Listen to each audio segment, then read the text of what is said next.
They're trying to turn DC into a little New York. If you can't fix what's internally in the city going on right now, how in the hell are you going to make it a state? The thing I'm concerned about is everyone's like, okay, well, DC's a state now. Well, we're tired of the Senate being here, and this is an old building. We want a new Senate. We want to move it to a different state. Or let's tear it down. Let's tear it down.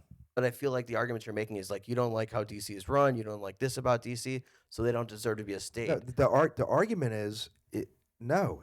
My question is like for the Constitution, like should the people be able to have representation in Congress, and also should the people that are imposing their will on certain issues on the people of DC? Well, I say no one's forced to be there. Why can't they just get in their car and drive 2 miles across the Maryland? 2 miles. I mean, you can drive a mile and you're out of there. So they should. So you think the solution for not being a state is a mass exodus? Ambassador DePasquale, it's nice to see you again. I really appreciate the time. Thank you so much. Nice to see you. Senior advisor, really appreciate the time. Thanks so much. And Senior advisor. Best for last, Jason Fink. I appreciate you coming on the podcast today. It's really a pleasure with the three of us. Some background on Fink. He's a Democratic politician in Washington D.C. and we're really honored to have you here. So just tell us a little bit of backstory about you. Thank you. I'm honored to be here. I'm good friends with Mike, Ambassador. Thank you for having me. Anytime. Originally from Cleveland, Ohio. I've lived in Washington, D.C. since 2003. I've worked in Democratic politics and communications, from people like Terry McAuliffe to members of the Obama administration, and currently work for the mayor of D.C. I'm here in my personal capacity, so anything I say is my own views. But I've worked in many different roles behind the scenes. I have friends on both sides of the aisle. One of the things I'm working on right now is DC Statehood, which has turned into a hot potato in the city, in the country, and we can go in and talk about that. But I'm a strong supporter of statehood, a big, still a Cleveland fan, and I love DC, I love Ohio, and I'm happy to be here. We all love DC. That's why we're here. Of course. So you said you were under the Obama administration. So what'd you do in the administration exactly, and how did you like that? I loved working in the administration. One of the jobs I did was I worked for the Secretary of the Interior, and for that job, I would travel with him as kind of like a body person, and then also advancing all of his trips across the country. I went to California, Montana, Florida, North Dakota, South Dakota, saw fracking, setting up solar panels, just traveled with him all the time.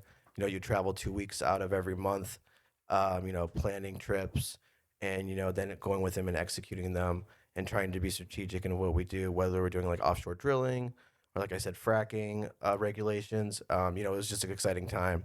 And then I also worked on some like interagency, cabinet coordination movements, sort of thing, and like a lot of joint events with members of the cabinet and the president. So it was a really exciting time to be there. Well, that's really cool. It was also a young person's job, because that was, I don't know, 14 years ago. So you don't consider yourself young anymore? Oh, he's bluffing us. I might have a baby face, but I'm over 40, and like that's you want to be able to. I have two little boys now, well, 10 and 8, and you want to be able to stay home, stay in the city, and not be always traveling for your job. Is that kind of what led you into working for the mayor? Is when you were under Obama? I think that job prepared me the best to work for the mayor. Prior to my current role at the mayor, I was director of scheduling events for her for 7 years. So I was in charge of all of her movements, all of her briefing memos, all of the events and her schedule, and coordinating with her security detail and kind of moving her around the city and making sure that her busy schedule made sense and she visited all 8 wards of the city. So is that what you're currently doing for her now, or you're no longer with the mayor? No, I'm still with the mayor. In January, I started a new role, and it's like the perfect timing, being director of statehood initiatives for the city. Okay. So we have a statehood office, and our job is to work with, members of Congress and stakeholders and really build awareness and support and educate the public about the importance of DC statehood. And what made you want to transition into that role and take that head on? I think it was half a graduation role. I've had the current job for 7 years, and at times it became like Groundhog's Day, in the sense that you have the same events all the time, same save movements, and it's exhausting. It's tiring. The mayor had us a schedule similar to like a president of the United States, where she's always engaging residents and members of the community and doing events and ribbon cutting. So it's a nice change, and statehood is something I really believe in. I think I was with the mayor during the COVID pandemic, and we were always working during that while everybody was indoors with their families or in their groups, and we really realized through that and everything that happened with January 6th with National Guards, that DC really needs to have a state in terms of having adequate funding, having control of our budget, and having control of our National Guard. And there's a whole other factors, but I think that's one reason we wanted to move into statehood. And we made a lot of progress in statehood. One more thing I'll say is, in 2000, I believe 20, the House passed the statehood resolution, and it went over to the Senate and it died. At the time, we didn't even get a vote or even a hearing on it. So I think our goal is to build momentum and awareness, and work with members of Congress and the executive office, whether it's Democrat or Republican, to try to make statehood a reality sometime in the next several years. Mike, how possible do you think that is? Well, first I want to start out, Jerry, and say, Jason did give my aunt and uncle a heck of a tour down there of the City Hall in D.C., and I thank him for that. They loved it, enjoyed that mayor touring the whole City Hall. Jason, I would like a tour. Okay, we could give a tour. He's the man for it, and let me tell you, he put it together unbelievable. He put it together unbelievable. So, possible? I don't think so, because D.C. is a federal district, number one, and it has to stay a federal district. It was designed that way, and they talk about budgets, and they talk about there was a federal budget before for the District of D.C. for the D.C. government to have and use. I think in that capacity, I would well support that budget to be brought back, and I would think that would be a good thing for them to have. I would support that, but as a state, I believe, and lots of the people who I work with and associated with, and of course President Trump, Kevin McCarthy, the Speaker of the House, lots of other congressmen, even on both sides, Democrat and Republican, believe that the only reason that they would push for that Washington, D.C., the D.C. government would push it is because they want to have some more congressmen and senators on the sheet there, and to always have a majority role. Jason, do you think if Washington, D.C. was already going to be a state, it would have already happened like hundreds of years ago? Or No, I don't think so. I think, the D.C. area has evolved dramatically, over the last 50 years to the last 10 years even. We have 700,000 tax-paying Americans who don't have a voice in Congress. We have 11,000 veteran active military members from D.C. that don't have a voice in Congress. D.C., I believe, pays more in federal taxes than 22 states per capita. And we're bigger than two states, Wyoming and I forgot the other ones, but we're bigger than two states in population than in the country. I mean, it's kind of a travesty that we don't have control and these people aren't represented. And in terms of having like a federal district, a few years ago, D.C. put together a plan for a constitution, and in that plan, there's a federal district outline, where Congress would be in the Supreme Court, and that would still stay under federal control. But D.C. is big. There's 8 wards. There's 700,000 people, and that carries on past the Capitol Hill area, the Supreme Court area, and the White House area, and the monuments. I mean, D.C. is much more than monuments and the Capitol building. And I'll even say this, over the last several years, D.C. has had a AAA rating in terms of their bonds. We have 800,000 people working in D.C., and it's a vibrant, great economy. And we have a little slowdown as we're still recovering from COVID, but it's not the DC that you hear about, on TV, or the DC that you hear about from like the mid to late 80s. It's a totally different city. So do you think the 11,000 service members that are stationed here, do you think if they weren't stationed here, they would want to live here? Yeah, because that's a lot of service members. I remember when I was when I was active duty and I was on base, I just I I didn't want to live on base. Where I see, I'm listening to what Jason's saying, and where I have a big issue with is just recently DC. Tell me the pros and cons. DC wants recently they're pushing to have non-citizens and illegal aliens. They want to let them have a say in voting in the city elections there. I mean, so if you want things fair, How can that be fair if you're talking statehood and you want to become a state, but yet you're pushing in your own city saying it's okay to have people that are not citizens there vote for city, for city elections. I kind of think there's like a double standard going on, and I feel like DC All has right. Do you agree with that? Having people who are aliens vote? I'm not. I know what he's talking about. It just passed through Congress. I'm not. I don't want to say the wrong thing because I'm not familiar with the legislation. But I will say this: I feel that there's a double standard in terms of what hurdles DC needs to get over to become so they're able to become a state. And I say this in terms of there's many other municipalities and state governments and local governments that pass a variety of laws. Some of them are great and some of them are not so great. But they're not always under a microscope and they're not judged. It's not like if a city in Texas passes a bad law, they're not going to be a city anymore. And I feel like it's unfair that because you disagree with some of the legislation going on in the Washington D.C., that they're not able to become a state. I think that's a double standard by some people. Okay, well, going back to what I said, if they want this and they want to pursue this, I think they should straighten out the DC government internally first within their own city, their election problems right there. Then they can pursue becoming a state and go for statehood. If you can't fix what's internally in the city going on right now, how in the hell are you going to make it a state? My question for you, honestly, if DC was to become a state, all the federal buildings would be federal. So like would that I would just feel like personally that would be a weird air pocket going building to building. What's federal? District. What's federal? What's not? I mean, I think what are my bounds around the city? I don't have the map right now, but there's a map that laid out what the federal district would be versus this the DC would be. But I think one thing that Mike Mike said, and I think it's important to realize that no matter what, for DC to become a state, we have to work with Republicans and build relationships with like the Republicans in Congress Agreed. and build bridges. And I think that that's one thing that we haven't done enough of. And I think that's because the atmosphere has been so toxic on both sides that we haven't been able to find common ground and build bridges. And I know historically also that there's fear, and Mike brought this up earlier, that why would Republicans support statehood if they're just going to lose a vote in the Senate and the House?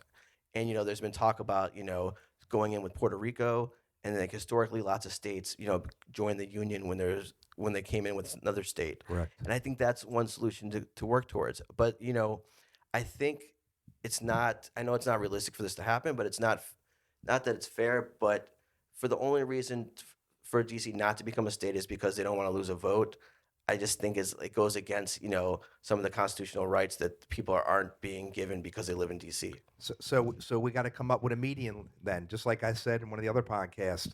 If they want to become a state, there has to be a fair held election there. Not that they're going to get another house, a seat in the Senate and the House. We need to be able to have a medium there, and something needs to be drawn up where. So you're saying it's 50-50. It would have to be 50-50, and it would have to be fair. But again, fix internally the problems in your city first before you're jumping to try to make it a state. You got to show us internally that you're together, that you have your act together. I mean, I can't comment on a crime bill right now, but I can say the crime is outrageous in D.C., the homelessness problems all over. You got massive drug dealing, drug use, drug addiction, people in drug addictions all over the city. You got panhandling going on. You got so many car break-ins. It's through the record right now. I don't know the exact number, but I know it's one of the highest in the country right now. People are getting their cars broken into. People don't want to come into D.C. because of the crime there. People are leaving D.C. and going into Virginia and spending their money right across the line. The governor of Virginia loves it. I mean, people are coming to Virginia. They drive right across. You can right in Georgetown, drive right across the Key Bridge, and you're in Arlington, Virginia. You can spend your money. You're safe in Arlington. You're safe in Fairfax County. I mean, there are some crime incidents there in the past couple months, but not like D.C. And I see it every day. I'm in D.C. every day. I'm up at the Hill. But there's still also a lot of good going on in D.C. And I think I'm not saying that there isn't good. I'm saying that there's a lot of crime in D.C. and people are scared from, as we discussed before, the parking problems in D.C. People got to park. They got to walk several blocks to get to a restaurant on the way there. They're potentially getting mugged, harassed. You know, the homelessness there is outrageous. People are homeless people are coming up there, and they're basically attacking you for money. And if you don't give it, you got to worry about being jumped or robbed or your car broken into. But do you think it's fair that, and not to go address point by point everything you just said, but what if it was a perfect world in your eyes? Would the bar just keep going higher and higher because you'd still have that political ramifications of losing a vote in the Senate if DC became a state? Like how I feel like the bar would keep going on. And let me ask, I want to pose a question to the group because I want your opinion on this. Traditionally, Republicans believe in like smaller government and local government, running, and the big federal government not infringing on people's rights. So my question to the group here is, do you think it's fair that sometimes in House Republicans or other political parties take their key issues and force their beliefs on the people of DC, which they weren't elected by, and really like honestly it's like a different demographic, like and put aside that the Constitution says that DC is controlled by Congress because of the Home Rule Act, but what is your like philosophical belief when you have members who are grandstanding on the people of DC? I'm gonna have all of us respond to that, but I truly feel like the people that live here chose to live here, and they didn't really think that. I don't really think that they matter that this was a state or not. Like they all came here, let's just say hypothetically for work or whatever, but America's 50, there's 50 states, it's 50-50, 25-25. I feel like that has drawn the line right down equal when it comes to any sort of voting. That's just how I view, the United States. I don't think that DC should be a state because I'd feel like it would just be an offset. It would have to be fair where there would be like a 50-50 split for the DC area where some's Republican, some's Democrat, and it would just be a neutral ground. I don't think we could ever come to terms on it with Republican and Democrat. I don't think we could ever come to a median point where we would agree. And I think we would just be circled around, stuck back in the same spot where it would just be a neutral ground again, But like I said, median. What do you think? I'm curious how you feel about the retrocession of DC. All the territories surrounding the National Mall, how you feel about that going back to Maryland? The National Mall? Yeah, I mean, the territories, the residential territory around the National Mall. No, I mean... Going back to Maryland the way that it used to be.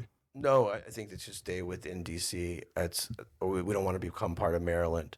And I want to say one thing that a lot of people have said, and I understand what you're saying about D.C. and being Democratic. A lot of people believe that if D.C. became a state, over 10 years, the population and the political makeup would totally change because you'd have a state legislature, a state senate. And traditionally, the Republican Party has not played and invested in D.C. politics.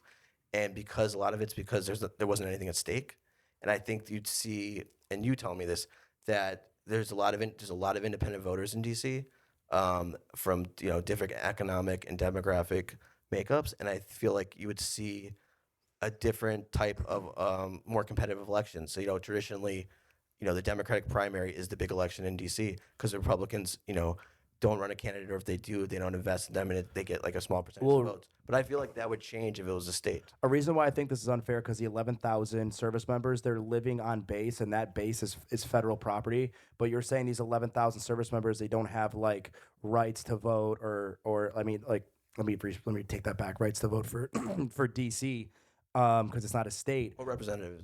Yeah. You know what I'm saying. That would just cancel itself out because that would still be federal property, wouldn't it?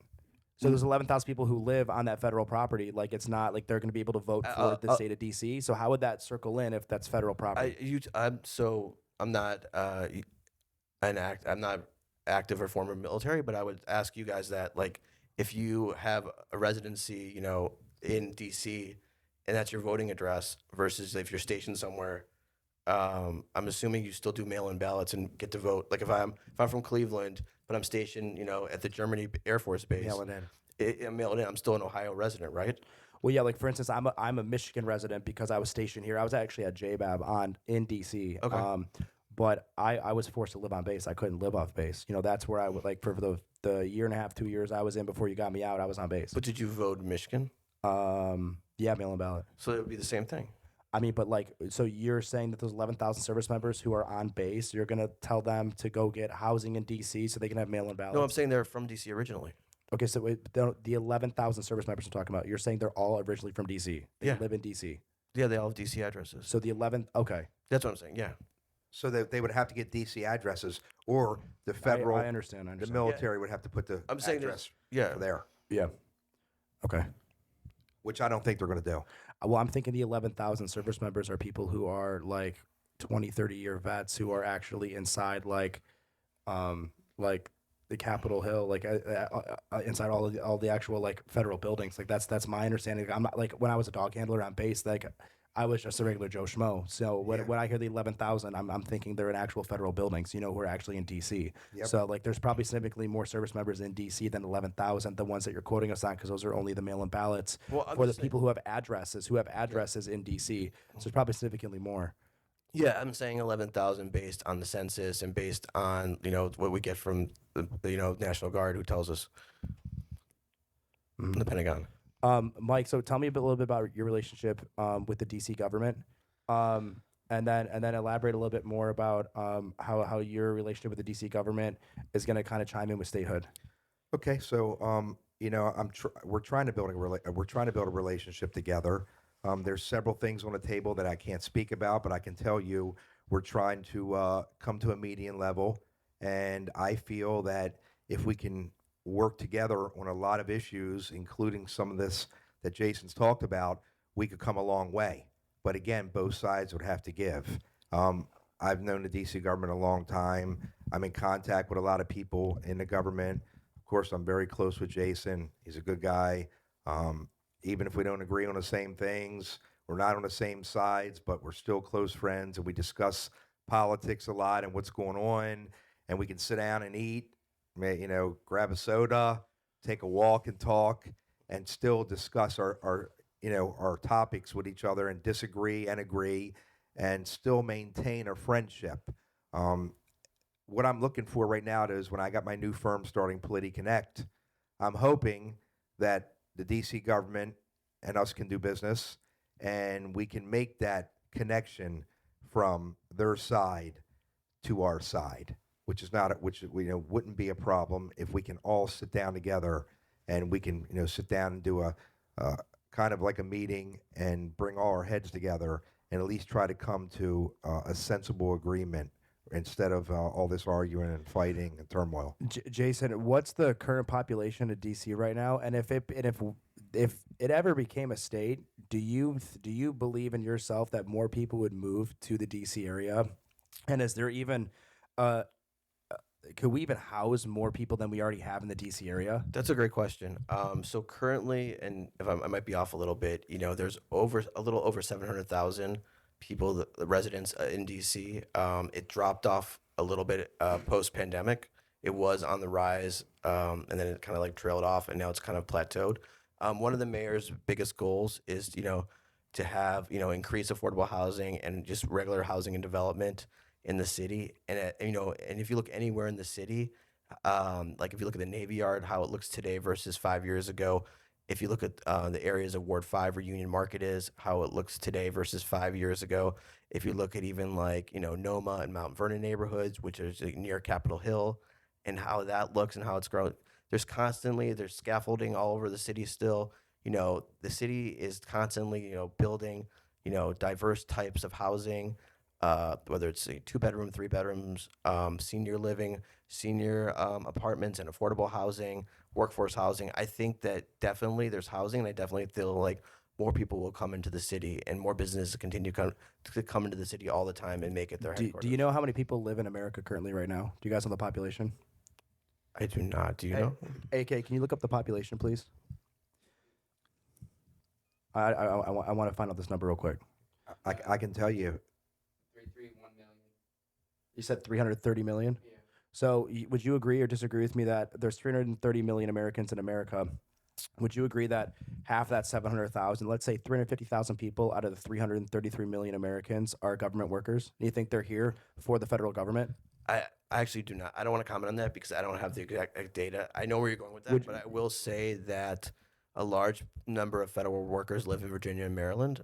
So I don't know. I don't know I know what the argument you're trying to make, but I don't have the percentages, so I don't want to like go back and say the wrong thing. Yeah. Do you think like a reason why there are government workers living in Virginia, Maryland is because there's so many government workers that are living in DC, they have to resort to those options to live in those other states that surround us? No, I think I'll be honest with you. I think historically the reason why they live in those areas is because it's more affordable. There's more, it's more suburban to build, has a family, and DC is on the uptick. And at many years ago, it wasn't. The schools weren't as good, and the schools were being challenged, and the city was not as safe and it wasn't built up. In the 80s, but it's not the 80s anymore.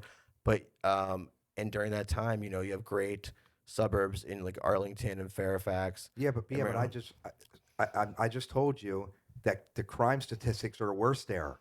So it's the worst it's ever been. So let's say hypothetically, let's say DC becomes a state and we wipe our asses. We get clean. The streets are picked up. Everything's great. Do you think all the government workers who are in Virginia, Maryland, you'll see a dramatic turn of residents, and the residents who are in DC now are going to migrate out, and then government workers would fill the area of DC? Absolutely not. Why don't you agree with me on that? I don't think so either. Well, I don't agree with you on it because I feel that they're already settled out in the suburbs already, and they come into DC to work, and then they leave to go back to where their residents are. They're not going to come into DC and pay high city taxes and everything, and it's not going to work. They leave work and they go home, and you're seeing this a lot. Like, as I said, people are leaving DC and going to Virginia to spend. I will money. say one thing though. DC is traditionally, for certain of populations, overturn. has been a transient city. People come there for out of college, if they're in college for 4 to 6 years, or grad school. They work. Sometimes they go back home. Sometimes they go to other states where they get different jobs. Not only just do it leads to go to Maryland, Virginia, so they go to like California or Chicago or wherever there's an economic opportunity. But I will say though that and I can say this firsthand, over the last 6 years, DC schools, especially their elementary and middle schools, have improved dramatically. So we see a trend, and I'm a good example of that, of families keeping their kids through the elementary school system, through the feeder schools, through the middle schools, and you're seeing families settle into DC and start to raise their kids there. Jason, It's getting better. What I see happen is, I see the mayor of DC wanting to put affordable housing all over DC and turn all these buildings into affordable housing, and who's going to eat the ticket for that? I think the people that pay their taxes on time, pay their mortgage, rents on time, business owners, people that are out there working hard and raising their families will foot and eat the bill for that, because these people are not going to be able to afford, even with affordable housing. It's a proven fact. They don't pay their bills and they don't pay their rent. Jason, do you think when if DC was to become a state, it would disperse our federal government? Because as of right now, DC's an island. I consider DC being an island because I got to go over the bridge to get there. one of many reasons. But I'm going to pose this question to you, that if DC becomes a state, anybody can basically separate the federal government. Like, what's going to stop, let's just say, government officials in California saying, okay, this is the new federal building. We're going to have travel now. Everyone's going to be able to travel for federal affairs. Because as of right now, like, there's going to be a small little federal government district. Couldn't that be all over the country? I think it's already. I mean, the federal government's already spread out over the country. There's huge offices. In Colorado, California. It depends on the agency, but like, it's not the federal government is not as centralized in DC as it used to be. And just Well, like I'm not talking about bases. You know what I mean? No, I'm not talking about bases either. I'm just talking about like Government operations, There's federal government buildings for agencies all over the country, and while these buildings are huge and historic in DC, whether it's interior or ag or labor or everywhere, they all have big other buildings all across the country. Well, the one thing I'm concerned about is everyone's like, okay, well, DC's a state now. Well, we're tired of the Senate being here, and this is an old building. We want a new Senate. We want to move it to a different state. Or let's tear it down. Let's tear it down. I got something for you. That's all fine and dandy. You want to make DC a state. Right now, I see all the building that's going on in DC. I agree with Jason on that. I see it every day, what's going on. What I really disagree on, I have a big problem with, is they haven't well thought out the plan. They want to do everything, but they have serious traffic problems in DC right now. The lights are all out of sequence. We got bike lanes all over the place. People are turning into the bike lanes. And I said to myself, you took away all the city parking, most of it, to put bike lanes. I maybe see 20 bikes a day, but I see thousands of cars riding around. So how is that how can you say you want to make DC a state and you want to build the city up, build housing up more, bring the city back and fill it up with more people when the infrastructure is not even correct for it? It's not New York. Yeah, Can you elaborate on the bike lanes? What'd you say? Can you elaborate on the bike lanes? Yeah, but I want to go. I'm happy to talk about bike lanes. As an ANC, I supported bike lanes and in some certain parts of the cities because a lot of people travel through them. But the one thing I want to go back to is how I still feel like DC is being judged, on an unfair, the bar in terms of because you guys don't like city policies, DC has to prove itself worthy to be a state. And I think that there's a It's not true. constitutional We don't right. like city policies. I love them. I know. I think there's but I feel like the argument you're making is you don't like how DC is run. You don't like this about DC, so they don't deserve to be a state. The argument is no. The Because argument. my question is for a constitution, should the people be able to have representation in Congress, and also should the people that are imposing their will on certain issues on the people of DC? Do you Well, I guys think say it's no fair? one's forced to be there. Why can't they just get in their car and drive 2 miles across the Maryland? 2 miles. I mean, you can drive a mile and you're out of there. So they should. So you think the solution for not being a state is a mass exodus? I feel like the DC area. I feel like the government was built there first, and then we For a built that reason. for a reason. Then we built out into a small district. They're trying to turn DC into a little New York, and I know this. They're trying to make that city. They're trying to make it like a little New, and it will never happen. It's not set up. It's not structurally sound to do that. It's a federal district. It was made for federal government workers there, and to go in and come out. If you look at it, the facts are there. If you guys were to do this, how long of a time frame would this layout be? You mean in terms of actually implementing a state? Yeah, implementing this, and I realistically, what would you need to do in sequence of events in order to make this happen? We have a constitution. I can share it and put it in your show notes in terms Okay. of a step-by-step plan of what would happen if Congress passed it and the president signed for DC to be a state. But I want to go back because this is really educational for me. I want to hear what you guys really think about about members of Congress who weren't elected by people in DC, imposing their issues and their beliefs, into their federal oversight of DC. What do you philosophically think about that? You're saying about the DC District of Columbia, the people who were voted in? Or are you talking about the government? I'm talking about members of Congress, kind of Imposing their law, imposing their favorite issues, their pet issues, whether it's for the base or they philosophically believe it. or the people of DC got to suffer for that basically because Do you think that's fair? Do you believe in it? And I know, put aside that they have the constitutional right as members of Congress, but what do you personally philosophically believe about that? Matt, do you wanna start? we're starting. I know it was a lot. Take a breath. Yeah. Mr. Senior Advisor. Yeah, that's a good question. My personal belief on it is, I mean, not to go off, but I do believe in DC, like I said before, the surrounding area, going back to Maryland personally. And I mean, I think that as far as all the laws and everything that's made in DC, I think it should go to a vote from all 50 states. From all the legislators of all 50 states. Sorry, I'm a little sick. But that's my personal belief. I don't think that even though DC, the majority of DC wants to be a state, I don't think that means that DC should become a state just based on the majority of DC. I think all of that has to come from all 50 states. That's my personal belief. I mean, Yeah, I do agree with that. Yeah, I don't think. I significantly like you as a person a lot, but I do agree with that. No, that's really cool. But just going back about what you guys think about members of Congress, though, imposing or using DC as a place to grandstand their issues. Well- do you think philosophically that's okay? And if you do, that's fine. I just want to get a sense from the other side of the aisle, what you think, what you guys think about that. Well, I think again, It's a federal district. It's a district. It was made there for our Congress, our Senate. The White House is there. The Pentagon's across in Virginia. I mean, that's the way it was designed. So if you don't like living there and you think that Congress is imposing all these, and you're in D.C., you're a resident of D.C., and you got to take that because you don't have representation, to be honest with you, and I'm straight up, that's your problem. That's it. That's your problem. You don't have to live there. Go live somewhere else. Hate me for saying that. Don't live there. If I don't like something, if I don't like a restaurant down the street, I'm not going to keep going there.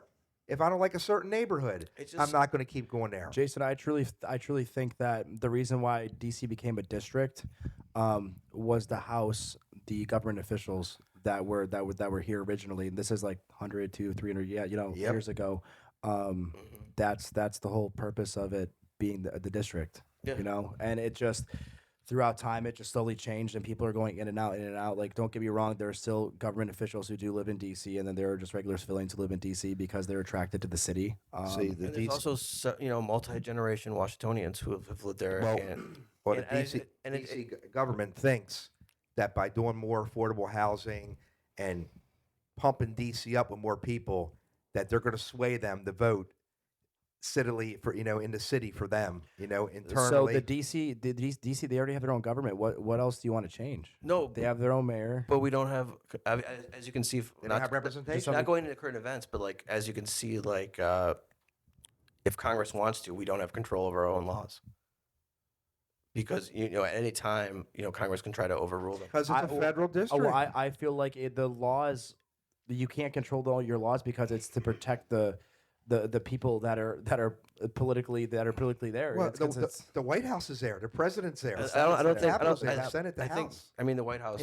I feel like it's to protect all the people who are in power. I feel like that's why you guys can't impose your own laws, because it would put them at risk and jeopardize them. That's a big. That's my belief. I know that's a big jump. I don't agree with that, but every day I'm in DC. I work in DC too, and we see limos and police cars, of course. And we see the convoys every single day. It's all day there. You know what I mean? Yeah. And I'm like, it's a hub. Yeah. And imagine if the laws changed, and then they'd have to take different routes completely. If you guys were to change laws where they couldn't do certain sort of convoys. It's set up. We don't. that wouldn't happen because we can. That just sounds a little far fetched to because DC would be a state.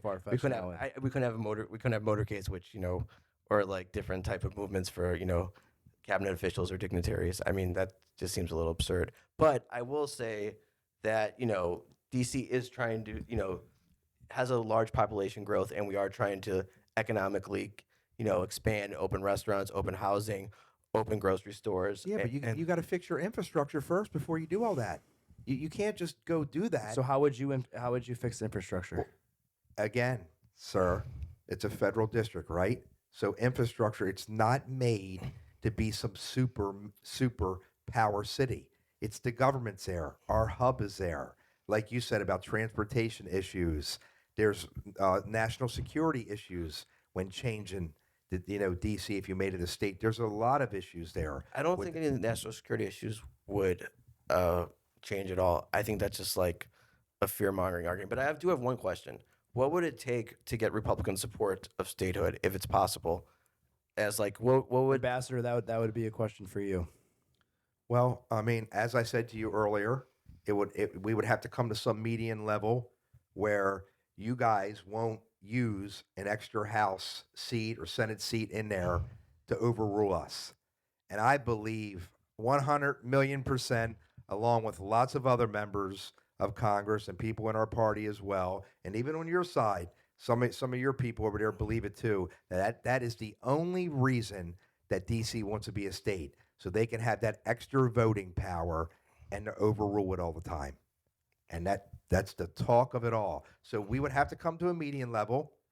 There would have to be some type of agreement where if they became a state, that our side and their side could come together and it was equal. There's no way that it would have to be a fair election. If Puerto Rico went in, would you guys be more inclined if Puerto Rico went in with DC? I don't think Puerto Rico should be in at all. I don't think they should be in at all. I was just saying, why do you think Puerto Rico should be in? they're in the talk also about state, even though like the population doesn't want to be state. They better open their sugar But I'm saying refineries back up traditionally, first. traditionally, historically, in the statehood debate, you know, the thought process would be that Republicans might be more inclined to support DC statehood if Puerto Rico went in with them with the thought I think that their entire economy has to change first before we even. Well, the thought that have they'd be- that they'd be thought. I vote think that would Republican. hurt us more than help us. Yeah, but I'm you know? talking. I'm talking. Have you been to about Puerto straight- Rico?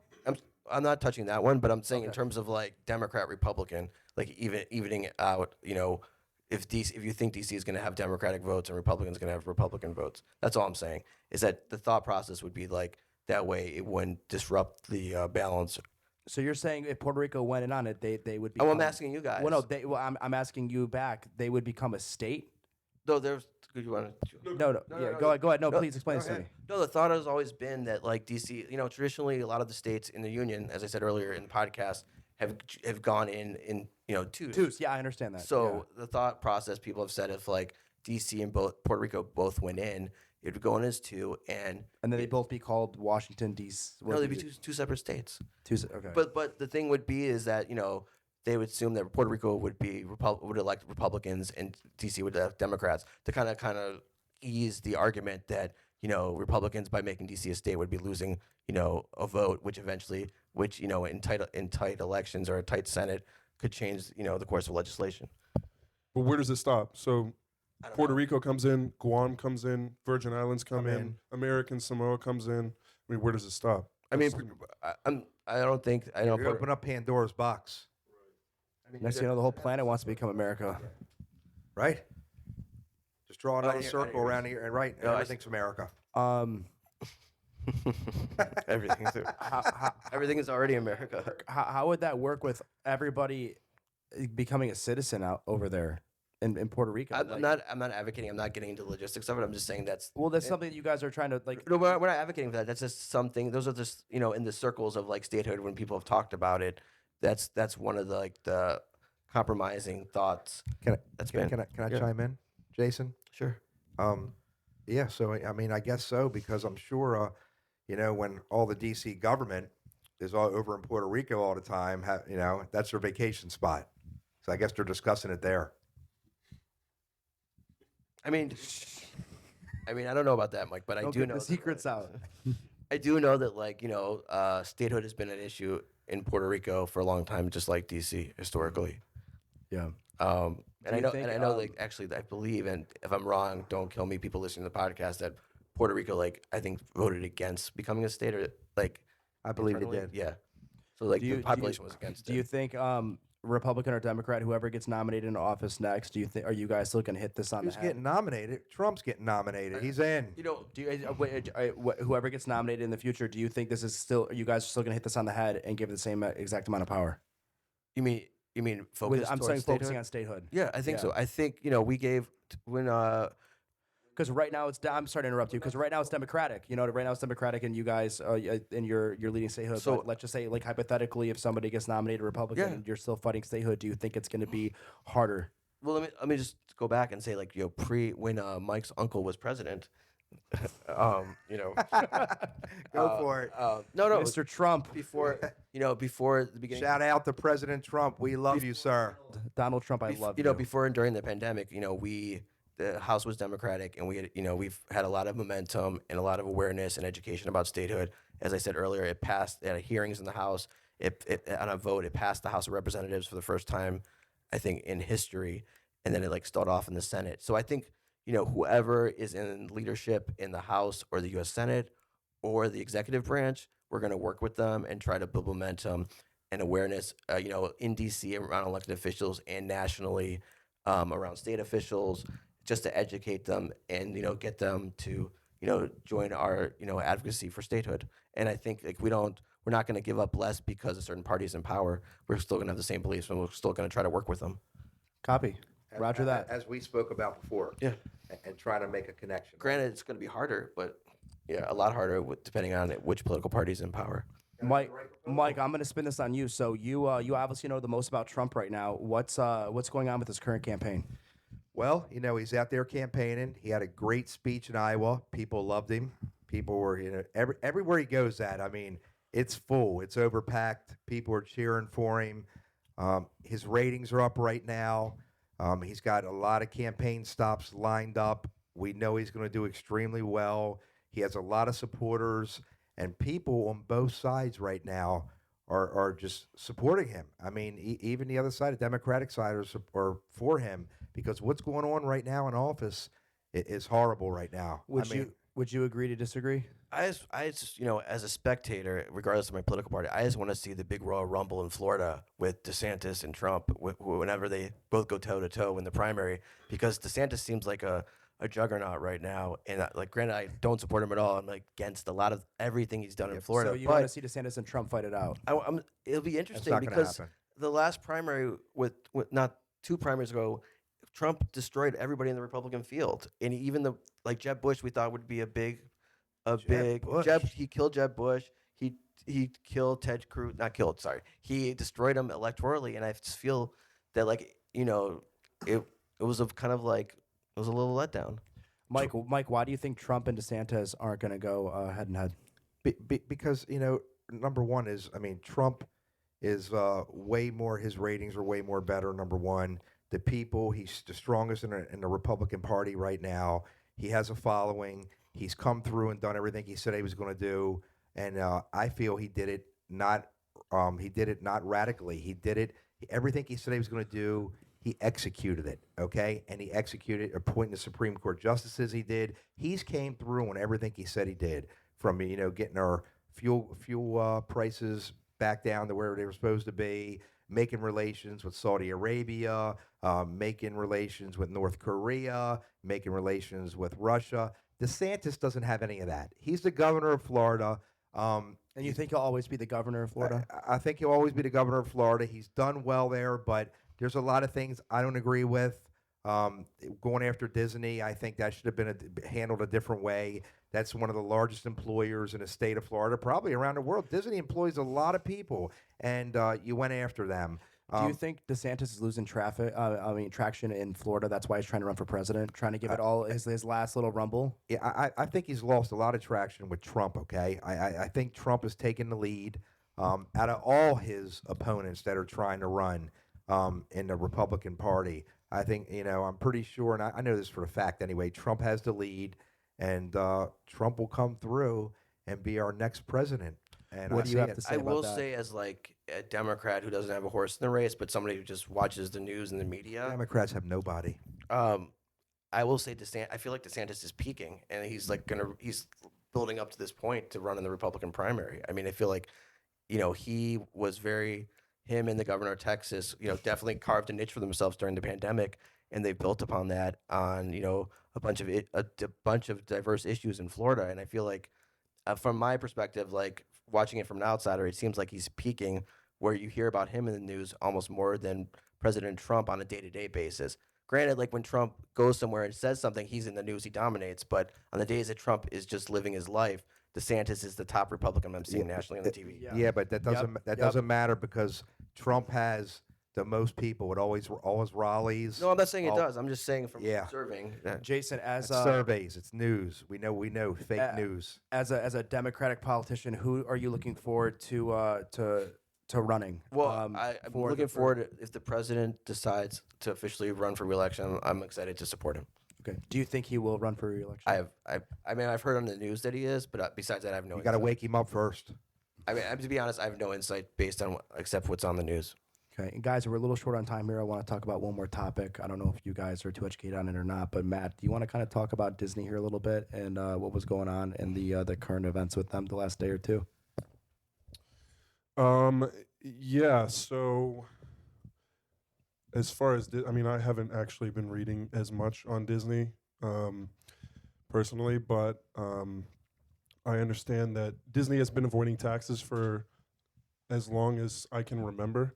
And in my mind, from what I know or what I believe, considering Disney is in bed with China, I think a lot of the money that should be going to the people, considering Disney is on Floridian land, I think a lot of that money is secretly being allocated towards ventures and different things that China has going on right now. That's my personal belief. But as a Democrat, sorry, go ahead. go ahead. No, go ahead. As a Democrat, how do you feel about? I would say as somebody who like is a big Disney World fan and like grew I'm a up fan. grew up like too. with family driving from Ohio to Disney World when we could afford it. It's a long like, trip. Yeah, we'd stop in South Carolina, and then overnight, and then drive the rest of the way to Orlando. I mean, I have no idea about. I've never heard anything about the China stuff, but I will say it was a little alarming to see, a governor go after a company because of a public retribution about going against a piece of legislation. I know Disney about faced about it, but it's scary when politicians, on both sides, make things personal and go after like companies because they disagree with them Agreed. It legislatively. should have been handled a different way. I agree.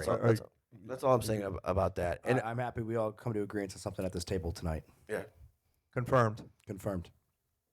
So yeah, I agree totally with that. I want to touch on something real quick. Jay, I'm sure Jason doesn't have to comment on it, but I can't comment too much on it. But I want to talk about January 6th real quick. So, recently there's been a lot of videos released on January 6th where the videos show law enforcement, federal law enforcement, letting the people inside of the Capitol. That was called an ambush. It was called a riot. It was called all type of things. Who knows what the hell it was? But I can tell you, I've watched some of the videos, and it's alarming that people, law enforcement officers, people in high-profile political positions, judges, mayors, governors, citizens, will let certain media outlets and other outlets and government fabricate news and ideas to the general public about what happened when it didn't really happen. Can you elaborate, please? I mean, I want Mike to elaborate about what he's saying that the elected officials are letting the media fabricate about January 6th. So what I've learned is, when this all happened on January 6th, the first people that came at was us Republicans. They said, Republicans staged this whole thing to take over the Capitol, to riot. President Trump, infuriated this riot. Lots of Congress did it. We're behind it. Republican Congress were behind it. And, the media put all that out there and streamed it, and it was just a lie. Mike, come on. I was. You can't say it was a lie. I mean, let's not reinvent history. And I can. I can tell you that the new release of the camera footage and security footage shows federal law enforcement officers, Capitol Police, letting people into the Capitol building. That's Can because you elaborate? I mean, from my personal, not from anything official, and everything I know, I can just say that like I was in DC. This is not official word. It's him personally, okay? I just want to. Thanks. I disclose it for you as well. I mean, we all know. I mean, no matter your beliefs, like January 6th was a very scary day, at least, and a very embarrassing day for our country. And I think that if you saw law enforcement officers letting people in, it was because they're overwhelmed by the number of people protesting, charging the Capitol building. And I just think that I know for a fact that that's what happened. That's not their job. Their job is military. So would you is to stand up and defend your country, no matter what you have to do when you take that oath. So if you must die for your country, federal law enforcement officers, military, am I correct? There was a lot of things I didn't want to do in the Navy. And you had to do them. But these are Capitol Police. You had to do it, or they put you in prison. You got it. I'm just saying. I'm not gonna. Let me just on a personal note, and I want you guys like honest opinion about this. It's scary for me as somebody who was in DC working on that day and seeing the aftermath, and also hearing the math after it happened. To see a movement within the GOP to kind of tell the narrative of what happened on January 6th and kind of retell that story and put doubt in people's minds of what happened. And this isn't a Republican or Democratic thing. This is, people stormed the Capitol and trashed offices of elected officials in the Capitol building. If this was like 10 years ago and, George W. Bush was president and you were 10 years younger and somebody would have said, a group of like thousands of people stormed the Capitol building and like trashed offices, you guys would be like, what the hell? Like, well, I'm gonna tell you what's scary. What's scary for me is that the government can take people and arrest them, hold them without bail, put them in undisclosed locations, unsanitary conditions, no contact with their family, and treat them as mass murderers and leave them locked up without fair due diligence and fair trial. And you're guaranteed a speedy trial. It's not guaranteed there. So that's what scares me, that they can do that. And they've done it, and it's being done right now. There's people being held against their will in jails because they were what? They were accused of a crime. And in America, we're supposed to be innocent until proven guilty. Well, it seems like this is guilty until proven innocent. Matt, can you elaborate? Well, I heard that the place that they were held captive, some of it was worse than Guantanamo Bay. That's what I've heard. I've heard that it was just completely unsanitary, like worse than the prisons, worse than anywhere I've seen. Can you elaborate? I don't know anything about that. Okay. I mean, but it's in terms of facts, you know, when people say that January 6th wasn't what it was it, whether you agree with what happened or didn't, it happened.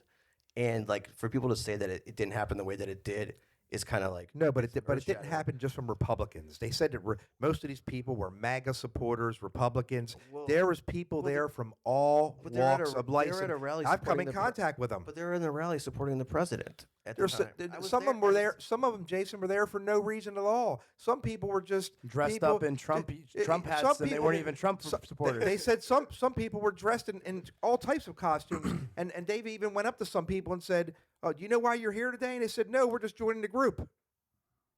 I don't know anything about that.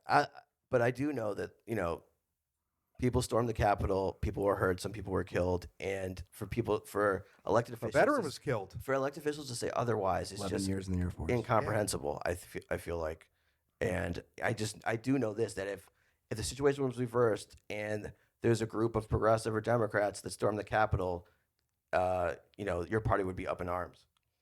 But that's not the argument I really want to make. The argument I want to make is that like the revisionist of what happened. I disagree. An argument that we all can make at a later time. Yeah. Ambassador DePasquale, Senior Advisor Rubel, Jason, it was a pleasure. Thanks for having me. Thanks for the time, everybody. Pleasure, my friend.